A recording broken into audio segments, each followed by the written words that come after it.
The day Earth's battleship arrived in the Zenari system, the entire galaxy held its breath.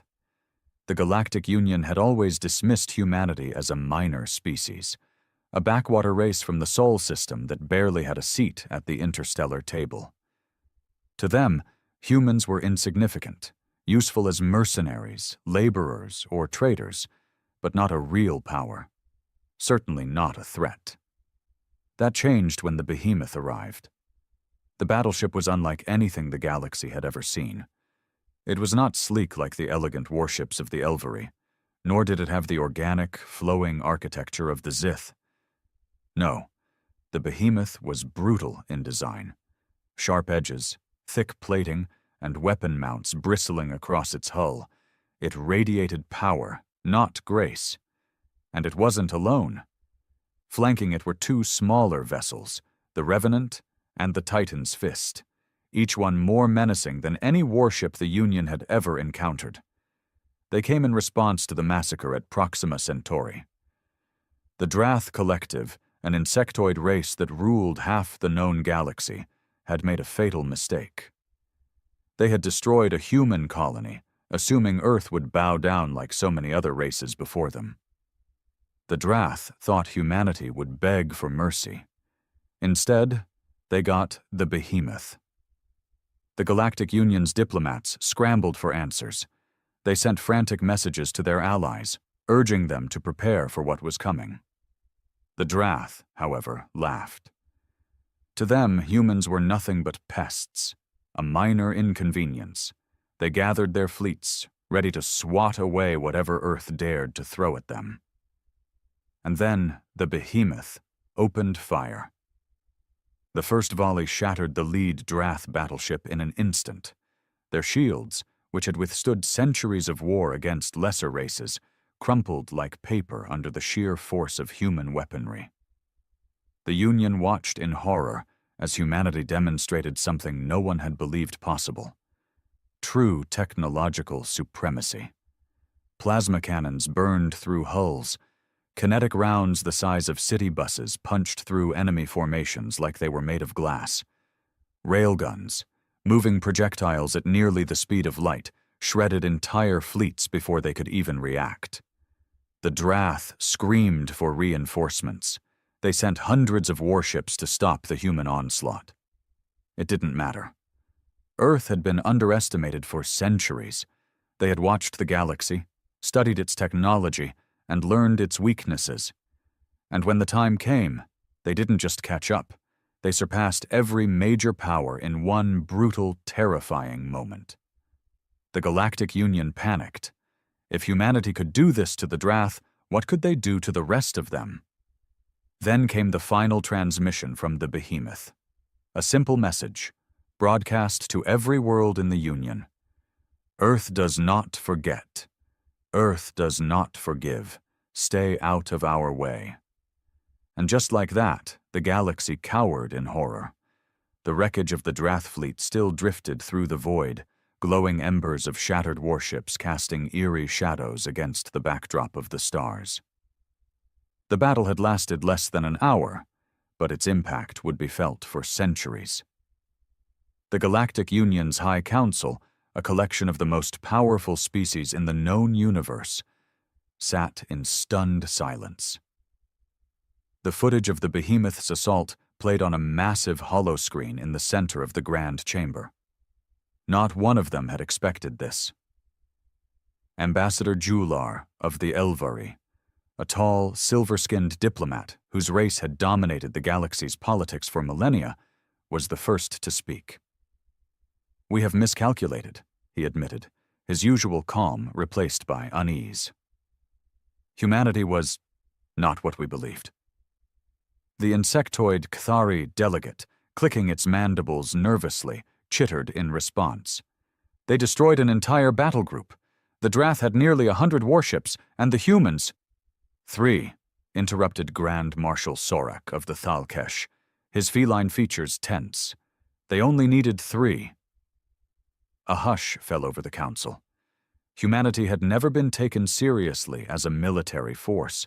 Their fleets were assumed to be outdated, weak, barely capable of holding their own, And yet, here they were, standing atop the ruins of one of the most feared empires in the galaxy. But it wasn't just their victory that terrified the Council.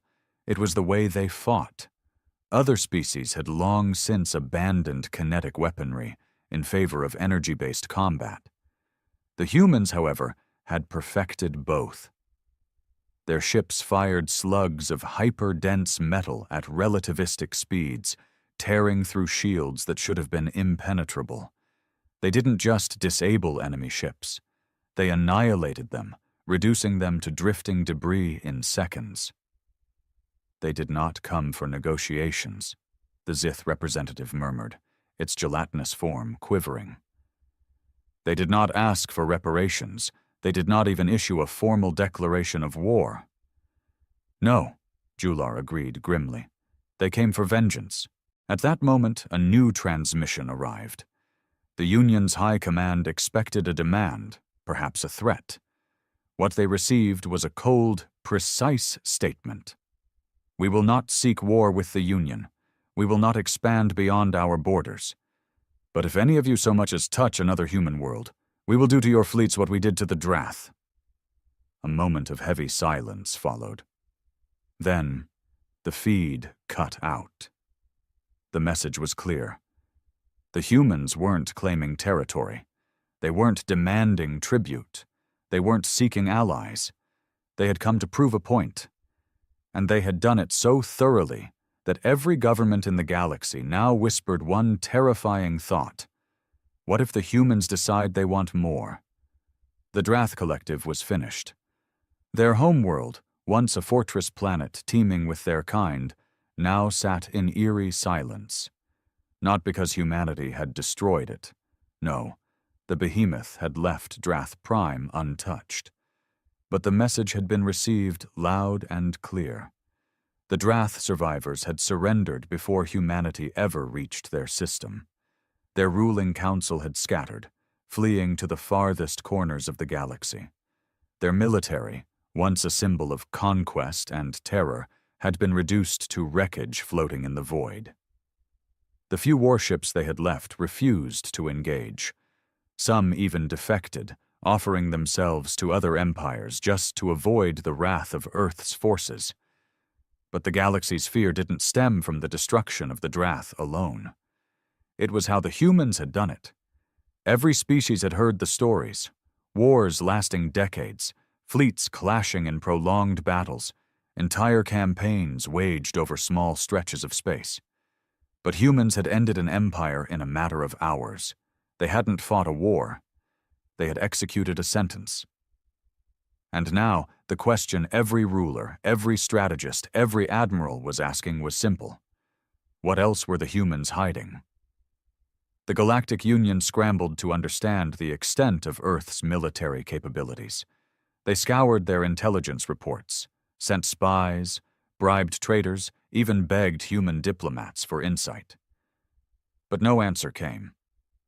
And that was what terrified them the most, because the humans hadn't even mobilized their full fleet. The behemoth and its escorts were just a fraction of Earth's power. The real fleet? No one knew where it was, how many ships it contained, or what weapons it carried. For the first time in history, the galaxy wasn't afraid of an empire trying to conquer it. They were afraid of an empire that had no interest in conquest, an empire that only acted when provoked, but when it did, left nothing behind. The Elvari Confederation, once one of humanity's biggest critics, quietly withdrew their patrols from human borders. The Kthari, who had once enslaved human prisoners of war, suddenly abolished all forced labor programs. And the Zith, who prided themselves on their neutrality, refused to speak on the matter at all. Even the Galactic Union's ruling body, usually so quick to pass sanctions and dictate the course of interstellar politics, did nothing, because deep down, they all knew the truth. If humanity ever decided to truly go to war, nothing in the galaxy could stop them. The silence following humanity's display of power stretched across the stars. No species dared to provoke them, and for the first time in galactic history, a single force had become untouchable.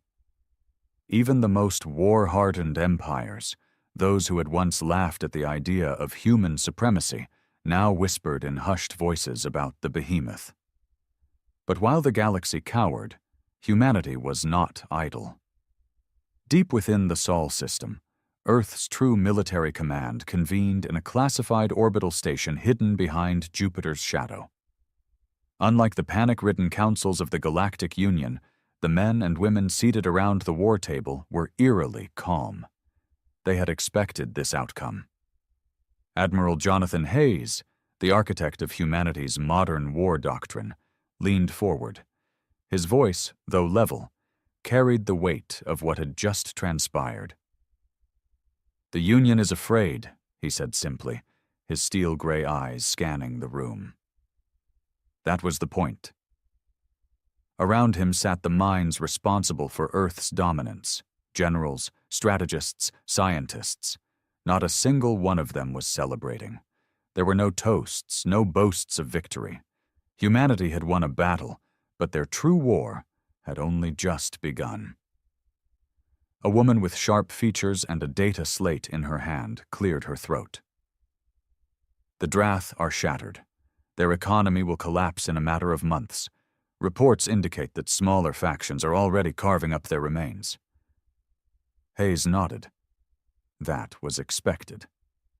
The moment the Drath showed weakness, the vultures of the galaxy would descend upon them. It was how power worked out here. Another officer, a younger man with dark skin and a cybernetic eye, spoke next. "The Union hasn't made a move against us, but we've intercepted transmissions between the Elvery and the Zith. They're running simulations, testing out hypothetical conflicts with Earth." A smirk crossed Hayes's face. "And?" The officer hesitated, then exhaled. "None of their models show them winning." A chuckle rippled through the room, but it wasn't one of amusement. It was the kind of laugh shared between soldiers who knew a terrible truth. Hayes leaned back, interlacing his fingers. "Then we proceed as planned." The woman across from him narrowed her eyes. "You think they'll still test us?" "They always do," he said. "Fear doesn't last forever. Eventually, someone will get brave. They'll think we got lucky against the Drath, that we don't have the numbers to fight a prolonged war, that they can unite against us. And when they do?" Hayes's smirk faded. His voice was cold, certain. "We remind them why the galaxy should be afraid." The room fell silent. There was no bloodlust in their expressions, no cruelty in their words. But there was certainty. The galaxy had made the mistake of underestimating humanity once. They wouldn't get a second chance. The days following the destruction of the Drath fleet sent ripples through the galactic community. Every major empire, every ruling council, and every warlord in the known systems was left with the same thought. What have we done? For centuries, humanity had been treated as little more than an afterthought. A species confined to its small sector of space, scrapping for resources, barely keeping up with the great powers of the universe. They had been useful, sure, hired as mercenaries, traders, explorers, but no one had ever truly feared them. Not until now. And yet, fear alone was not enough to keep the galaxy at bay forever. Admiral Jonathan Hayes knew this better than anyone.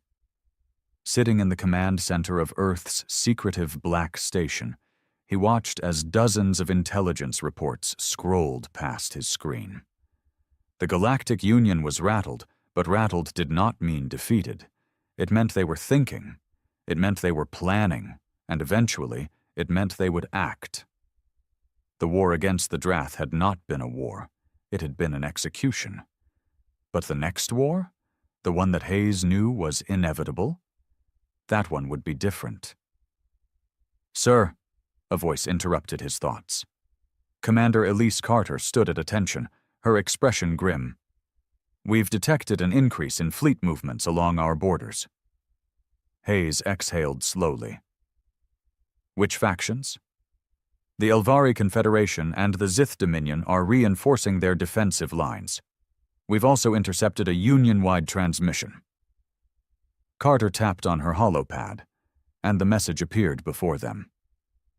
A grainy recording of High Chancellor Orlan, one of the most powerful political figures in the galaxy, flickered to life. The reptilian leader's voice was measured but heavy with tension. The events at Proxima Centauri have shown us a terrifying truth. Humanity possesses weapons beyond anything we have prepared for. Their fleet, once dismissed as primitive, is capable of annihilation on an unprecedented scale. We must not allow ourselves to be divided by fear. We must stand together. We must find a way to ensure that such a force is never again unleashed upon the galaxy. Hayes snorted. They're uniting against us. Carter nodded. It's only a matter of time before they attempt something. They're scared, Hayes said, but fear breeds desperation. They won't sit idle forever.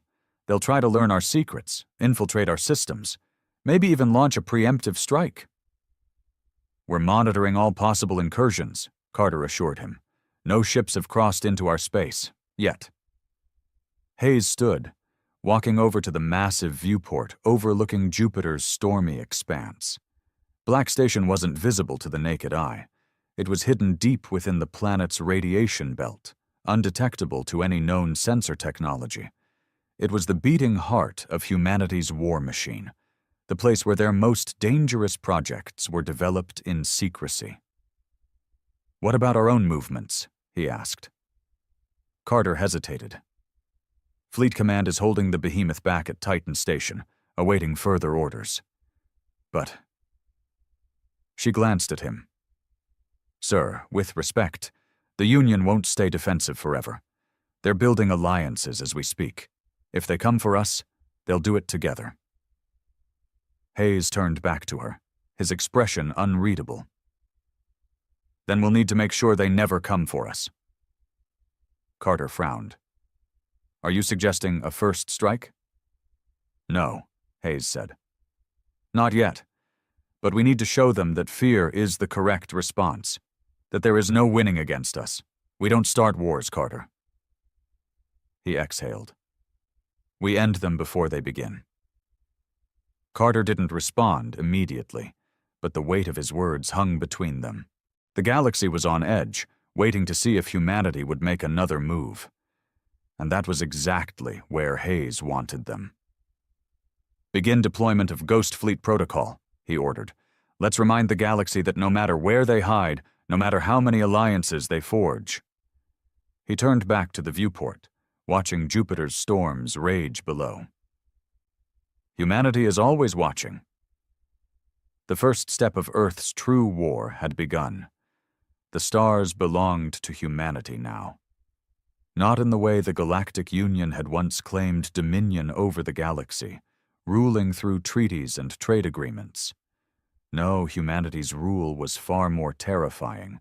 It was silent, unchallenged, a presence that loomed over every empire, unseen yet undeniable. And Admiral Jonathan Hayes intended to keep it that way. Deep within Black Station, hidden beyond Jupiter's radiation storms, the command center hummed with quiet activity. Officers worked in focused silence, processing intelligence reports, monitoring fleet movements, and ensuring that humanity's watchful eye never blinked. Commander Elise Carter approached Hayes with a grim expression. Sir, the Union has begun mobilizing. Surveillance drones have picked up large-scale fleet exercises near Elvari space. Hayes barely reacted. How many ships? At least 300, she replied. Mostly Elvari, but there are Zith warships among them. They're training together, simulating large-scale engagements. She hesitated before adding, their simulations focus on countering the behemoth. Hayes exhaled slowly. Predictable. It had been inevitable. Fear was a powerful motivator, but it only lasted so long. Eventually, paranoia set in. The Union knew they couldn't allow humanity to exist as an unchecked power. They would try to find weaknesses, develop countermeasures, and, when they believed they were ready, they would strike. They would do exactly what Hayes had predicted. "Any indication they're planning to move on us soon?" he asked. Carter shook her head. "Not yet. Right now they're just preparing. But the fact that the Elvari and Zith are working together, that's unprecedented. It means they're serious." Hayes stared at the galactic map hovering in front of them, red markers highlighting known fleet movements. He could already see the pieces shifting into place. The Union wanted a war. They just didn't realize they had already lost. He turned to Carter. "Activate Ghost Fleet Protocol. I want silent incursions into their systems. No attacks, no engagements, just surveillance. We're going to know everything before they make their move." She nodded. "I'll have the stealth ships deployed immediately." Hayes clasped his hands behind his back. "And bring the behemoth to the Kepler defense line. No direct confrontations, but I want them to see it. Let them know it's waiting for them." Carter smirked. "You want them to hesitate?" "I want them to understand," Hayes corrected. "Before they even think about war, they need to feel the weight of what they're considering." He leaned in, his voice quiet but firm. "Because when we strike, it won't be a war." His eyes, cold as the void, met hers. "It'll be an extinction." Across the galaxy, in the heart of the Elvari Confederation, High Chancellor Orlan sat in his private chamber, watching the latest intelligence reports with growing unease. The footage showed a lone battleship, a human warship, floating along the border of Union space. The behemoth. It hadn't moved. It hadn't fired a shot. But it was there, like a predator watching its prey. Orlan turned to his military advisors. "Tell me," he said carefully, "do we have any weapon capable of matching that ship?" Silence. The gathered officers exchanged nervous glances, none wanting to be the first to speak. Finally, a 10th admiral cleared his throat. "No," he admitted. "We don't." Orlan felt a chill run down his spine. He had hoped for a different answer. Hoped in vain. Because no matter how much they trained, no matter how many ships they built, the truth remained. Humanity was already at war with them. The Union just hadn't realized it yet. The moment the behemoth appeared along the Kepler defense line, the Galactic Union froze. Messages flooded through encrypted channels. High-ranking officials whispered in darkened chambers, and military analysts scrambled to determine what it meant. The battleship had not crossed into Union space. It had not fired a shot. It simply existed. And yet, that alone was enough to bring the galaxy to the brink of panic.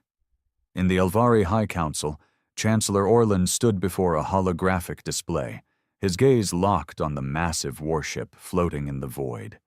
Even from millions of kilometers away, its presence was suffocating.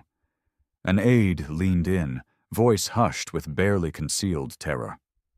"Sir, our forces remain on high alert. We've positioned 3 fleets along the sector border, but—" He hesitated. "But what?" Orlan snapped. The aide swallowed hard. "We have no idea what's inside that ship. We don't even know the extent of human technology." That was the problem, wasn't it? Humanity had revealed only what they wanted the galaxy to see. They had unleashed the behemoth against the Drath, yes. But what if that was just a distraction? What if their true weapons, their true warships, were hidden somewhere beyond the reaches of known space, waiting for the right moment to strike? Orlan turned to his military advisors. "Tell me we have something, some countermeasure." A Zith strategist clicked his mandibles. "We've been running combat simulations against the behemoth. Every scenario ends in catastrophic loss." The room fell into silence. Orlan clenched his fists. He had been prepared for war, but not this kind of war. Not one where his people were already outmatched before the first shot was even fired. "We cannot allow ourselves to be paralyzed by fear," he said finally. "The humans have power, yes, but they do not rule us. If they think they can intimidate the Union into submission, they are mistaken." One of the Elvari generals stepped forward. "Do you propose an attack, Chancellor?" Orlan hesitated. That was the question, wasn't it? Strike first or wait for the inevitable.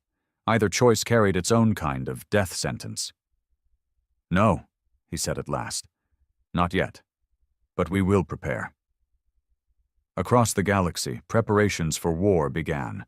Meanwhile, aboard the Behemoth, Admiral Jonathan Hayes stood on the bridge, watching the distant Union fleets through the viewport. They were gathering like insects, their ships tiny specks in the darkness, bristling with weapons yet afraid to come closer. Good. Commander Elise Carter approached him, datapad in hand. "Union forces are holding position. No aggressive movements." "They're afraid," Hayes said simply. She hesitated.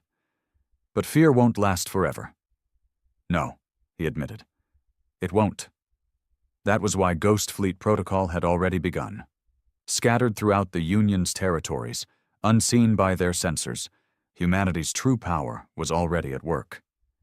Advanced stealth ships, cloaked beyond detection, were infiltrating their systems, listening, watching, mapping out every weakness. The moment the Union made their move, they wouldn't be fighting the Behemoth. They wouldn't even be fighting the full force of Earth's fleet. They would be fighting an enemy that already knew their plans, an enemy that had already won. Hayes turned to Carter. "Deploy the next phase. The Union thinks they still have a chance." A slow smile crossed his face. "Let's show them how wrong they are." In the cold depths of space, where light barely reached and silence reigned, Ghost Fleet protocol was in motion. No one in the Galactic Union saw them, no sensors detected their approach, no alarms sounded as humanity's hidden fleet moved like shadows through the void. They were not here to attack. Not yet. They were here to prepare the battlefield before the war even began. Aboard the Union's Central Defense Station, Xeraxis Prime High Chancellor Orlan sat in his war room, surrounded by his top generals and admirals. A massive holographic display flickered before them, outlining known human fleet movements, or at least what they thought were human fleet movements. "The Behemoth remains stationed near Kepler," an Elvari strategist reported. "Additional human warships have been detected at their core systems, but there's no indication of a full mobilization." The Zith Admiral, his mandibles clicking in agitation, interjected. "And that is precisely what concerns me. We have no evidence of a grand fleet, no proof that they have more ships of the Behemoth's caliber. What if—" "They must have more," Orlan interrupted, his voice cold. "No empire places its strongest asset on the front line without reinforcement. The fact that we haven't seen them only means one thing." Silence filled the war room. Finally, an Elvari officer spoke, his voice barely above a whisper. "They're already here." The words hung in the air like a death sentence, because it was the only explanation that made sense. Humanity had revealed its battleship, but the true war was being fought in the shadows, deep inside Zith Dominion space. A Union-controlled refueling station floated in the darkness, supplying ships along the major trade routes. Its defenses were standard, enough to deter pirates, but not built to withstand a true assault. It didn't need to be. The Union was at peace. Or at least, that's what they thought. Unseen by every watchful eye, a human stealth ship hung in the void, completely silent. Its hull was coated in experimental materials that absorbed sensor waves, rendering it invisible to scans. It did not approach. It did not attack. It simply listened. Inside the vessel, Lieutenant Marcus Hall watched as streams of intercepted transmissions scrolled across his screen. Messages from Union warships, encrypted orders from military command, fleet deployments, supply routes. They weren't just gathering intelligence. They were rewriting the war before it began. A soft chime echoed through the bridge. The data extraction was complete. Hall turned to his team. "Send the package to Black Station. Let High Command know where to strike." The information surged through encrypted channels, traveling undetected through the vast galactic network. Within hours, Earth's top strategists would know the location of every major fuel depot, supply station, and weak point in the Union's infrastructure. By the time the Union fired its first shot, they would already be bleeding out. Back on the Behemoth, Admiral Hayes stood on the command deck, reading the latest intelligence reports from Ghost Fleet. His officers awaited his orders, but they already knew what was coming. "It's time," Hayes said, his voice calm. "Send the next message to the Union." Commander Carter nodded, transmitting a simple, untraceable signal across all Union channels, a message that needed no explanation. "We are already inside your walls." And with that, humanity's war had already begun. Panic spread like wildfire through the Galactic Union. The message, simple, chilling, had been broadcast across every secure military channel. "We are already inside your walls." No one knew where it came from. No transmission logs, no traceable source. It had simply appeared, as if humanity itself had whispered it into their ears. Chancellor Orlan stood in his private chamber, staring at the words repeating on his holoscreen. His claws twitched in agitation. "What does this mean?" he demanded. A Union intelligence officer, his Elvari skin paler than usual, swallowed hard. "It means, Chancellor, they're already here." Orlan's blood ran cold. "How? How could they have infiltrated us so quickly?" The officer shook his head. "We don't know. There have been no confirmed intrusions, no breaches in our security systems, no sign of human fleets inside our borders." And yet, the message was clear. The humans wanted them to know. Somewhere, somehow, they had slipped past the Union's defenses. They weren't attacking. They weren't negotiating. They were simply waiting. It was psychological warfare at its purest. The worst part? It was working. Aboard the Behemoth, Admiral Jonathan Hayes stood on the bridge, watching the incoming data streams from Ghost Fleet. Their silent incursions had gone undetected. Every major refueling station, supply line, and fleet deployment was now logged in Earth's war database. They knew everything. Commander Carter approached. "Union forces are scrambling. Their fleets are repositioning defensively, but it's chaotic. They don't know where we'll strike." Hayes nodded. "Good." "They're scared," Carter continued. "But fear only buys us time. Eventually they'll take action." Hayes glanced at the galactic map hovering before him. The Union's forces were spread thin. They had no central rallying point. No single command hub that could withstand a full-scale engagement. If war came, they would shatter like glass under a hammer. But that was not the plan. Not yet. "They'll come to us first," Hayes said. "That's the nature of frightened empires. They don't attack immediately. They probe. They test boundaries, send spies, maybe even a small fleet to gauge our response." Carter frowned. "You're suggesting they'll poke the bear?" "They don't think we're a bear, Commander," Hayes said with a small smirk. "They think we're a sleeping giant. They'll try to wound us first, see if we react." Carter's eyes darkened. "And when they do?" Hayes' voice was steel. "We won't react. We'll end them before they understand what's happening." He turned back to the display. "But first, we let them think they have control. Give them space to breathe. Let them believe they're making the right moves." Carter exhaled slowly. "We're playing the long game, then." Hayes nodded. "And when the time comes," his eyes gleamed like a predator waiting for the kill, "we take everything from them." The Galactic Union was unraveling. In the weeks following humanity's message, "We are already inside your walls," the once mighty alliance of empires had begun to fracture. Fear gripped their leaders. Paranoia spread like an infection. No one trusted their own security. No one knew where the humans were hiding, or if they had already infiltrated the highest levels of their governments. The worst part? There was no proof of any actual infiltration. No human agents had been caught. No data breaches had been detected. No sabotage had occurred. And yet they all believed it had. The Zith Dominion purged hundreds of suspected human spies, only to realize too late that they had executed their own intelligence officers.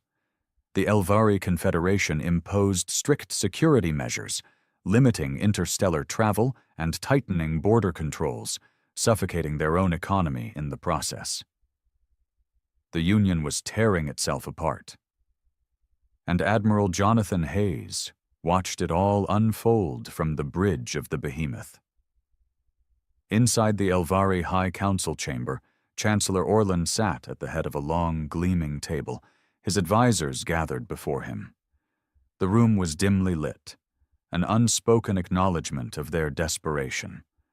The once proud leaders of the Union now whispered like hunted prey. "We must act," an Elvari general said. "We cannot live under the shadow of humanity forever." "Agreed," growled a Zith admiral, his mandibles twitching. "We strike now before they strike us." "Do we even know where to strike?" an intelligence officer countered. "For all we know, they want us to attack. They could be leading us into a trap." Orlan exhaled sharply. He had ruled over the Union for decades, but never had he felt this powerless. "They have made no official demands," he said. "They have not declared war. They have not expanded their borders. They have done nothing except wait." The silence in the room was suffocating. That was what terrified them the most. If the humans had invaded, the Union could have fought back.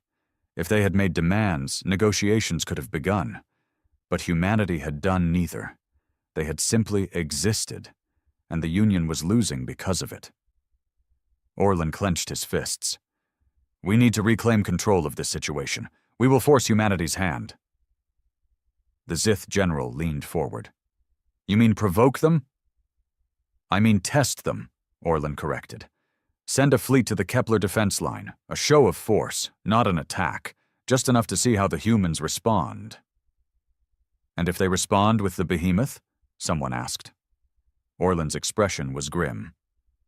"Then at least we'll know how they intend to play this war." Meanwhile, aboard the Behemoth. "They're coming."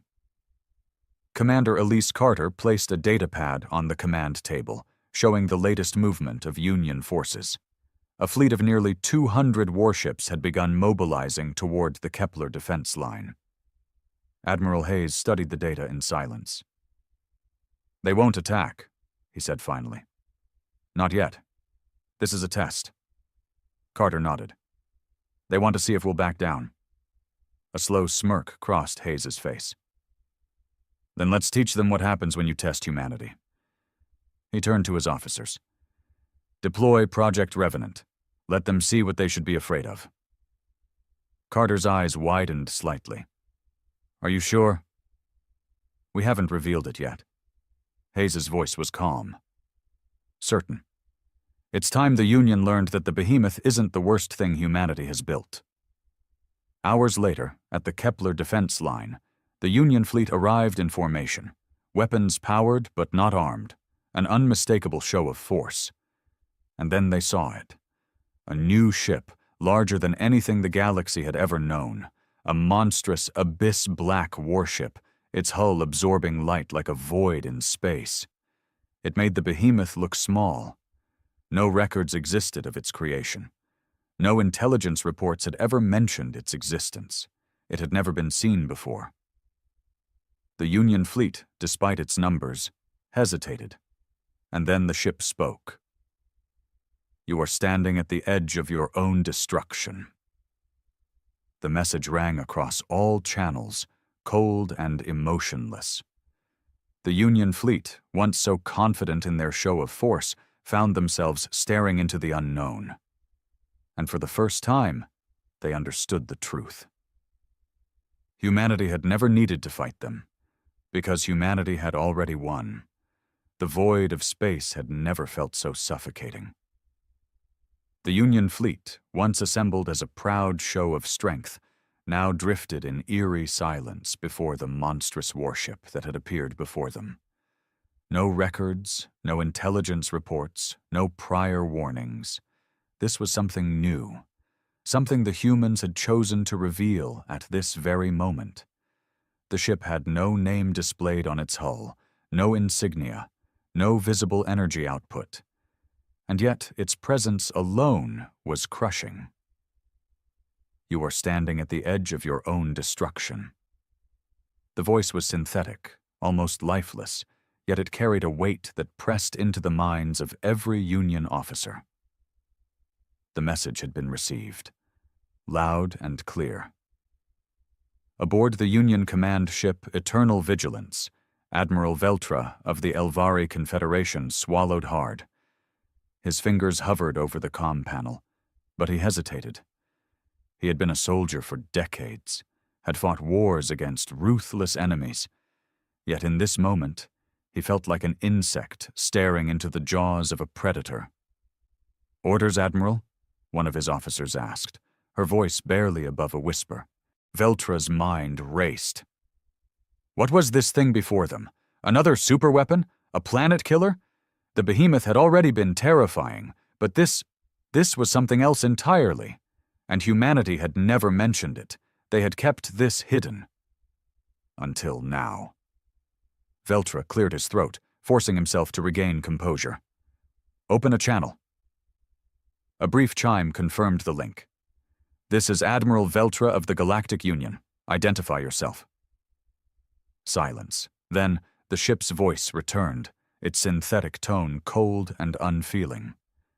"Your name is irrelevant. Your rank is meaningless. Your fleet is insufficient." Veltra's blood ran cold. This wasn't negotiation. This wasn't diplomacy. This was a warning.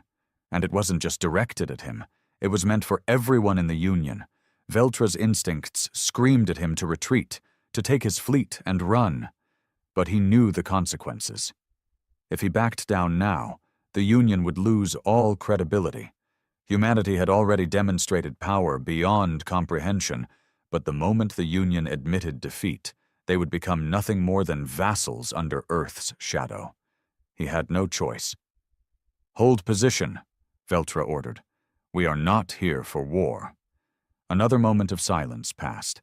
Then the ship's voice returned. "Then you should leave." The command was not shouted. It was not accompanied by the charging of weapons or the movement of attack formations. It was simply stated as a fact, one that carried the weight of an unspoken threat. Veltra clenched his fists. He wanted to respond with defiance, to demand answers, to prove that the Union would not be cowed. But his sensors told a different story. There were no life signs aboard the warship, no heat signatures, no biological readings. This ship was not manned, which meant it was something else entirely, and the implications of that realization shook him to his core. Veltra's officers awaited his orders, tension thick in the air. He could push forward, demand negotiations, perhaps even order a test strike to gauge the ship's defenses. But deep down, he already knew how that would end. He took a slow breath. "We fall back." A ripple of disbelief spread through the command deck, but no one voiced their objections. No one wanted to stay here. The fleet adjusted course. One by one, the ships turned away from the Kepler defense line, retreating without another word. Aboard the nameless human warship, Admiral Jonathan Hayes watched the Union forces disappear from the sensor display. He allowed himself a small, satisfied smirk. "Phase 1 is complete," Commander Elise Carter said. "They took the bait." "They were never going to fight," Hayes said, folding his arms. "But now they know. Now they understand that the behemoth wasn't our greatest weapon. Carter nodded. What do we do next? Hayes turned his gaze back to the viewport, where the stars stretched infinitely before him. Now, he murmured. Now we let them realize that they've already lost. Inside the Union's War Council, Xeraxis Prime. The atmosphere was suffocating. High Chancellor Orlan sat at the head of the chamber, his expression unreadable as the footage from Veltra's fleet played on the central display. The warship had never fired, and yet the Union had retreated. They didn't even fight us, one of the council members whispered. They didn't need to. Orlan exhaled sharply. They're showing us the tip of the blade, making sure we see it before they decide to use it. The Union was at a crossroads. They could attempt diplomacy, but what bargaining power did they have? They could attempt to rally their forces, but how did one prepare for war against an enemy that had already won before the first battle? Orlan clenched his jaw. He would not surrender. He would not allow humanity to dominate the galaxy unchecked. But every instinct in his body told him the same thing. The Union's fate was no longer in their hands. It was in theirs. The Galactic Union had existed for over 1,000 years. It had withstood wars, economic collapses, rebellions, and external threats. It had bent but never broken. Until now. Humanity had done something no empire, no warlord, no species had ever accomplished. They had shattered the Union's will without ever firing a second shot. Across the galaxy, fear took root in every major power. The Elvari, once proud and unshakable, began withdrawing their fleets from contested regions, unwilling to risk provoking humanity further. The Zith Dominion, known for its ruthless expansion, suddenly halted its military campaigns, its warlords unsure whether humanity was watching them from the shadows. Trade routes collapsed. Diplomats scrambled to salvage alliances that were already crumbling. Whispers of surrender spread through high councils, and in the darkest corners of space, some even suggested the unthinkable, that the Union should submit to Earth before it was too late. And then, the final message arrived. It was not sent through official diplomatic channels. It was not delivered by an ambassador or through a subspace relay. It simply appeared on every planetary communication system, every military console, every leader's private terminal. The war was over before it began. You just didn't know it yet. Earth does not seek conquest. We do not need war. But if you ever lift a hand against us again, there will be nothing left of you. The Union's leaders, already crumbling under the weight of their own fear, knew what had to be done. One by one, the great empires of the galaxy quietly rescinded their war plans. Defensive fleets were recalled, skirmishes along human borders ceased, and the once proud Galactic Union, an alliance that had ruled for a millennium, was reduced to nothing more than fractured, obedient states. No treaty was ever signed, no formal surrender was ever issued, but the message was clear. Humanity did not rule the galaxy through force. They ruled through certainty. The certainty that if the Union ever dared to challenge them again, it would be the last mistake they ever made. As he watched the last of the Union's fleets withdraw from contested space, Admiral Jonathan Hayes allowed himself a rare moment of satisfaction. The war had never been about territory. It had never been about conquest. It had been about setting a precedent. Humanity had been underestimated for too long. That era was over. He turned to Commander Elise Carter. It's done. Carter nodded, exhaling. What happens now? Hayes smiled faintly. Now, we watch. And we wait. Because there would always be someone who forgot the lesson humanity had taught the galaxy today. And when they did, Earth would be there to remind them.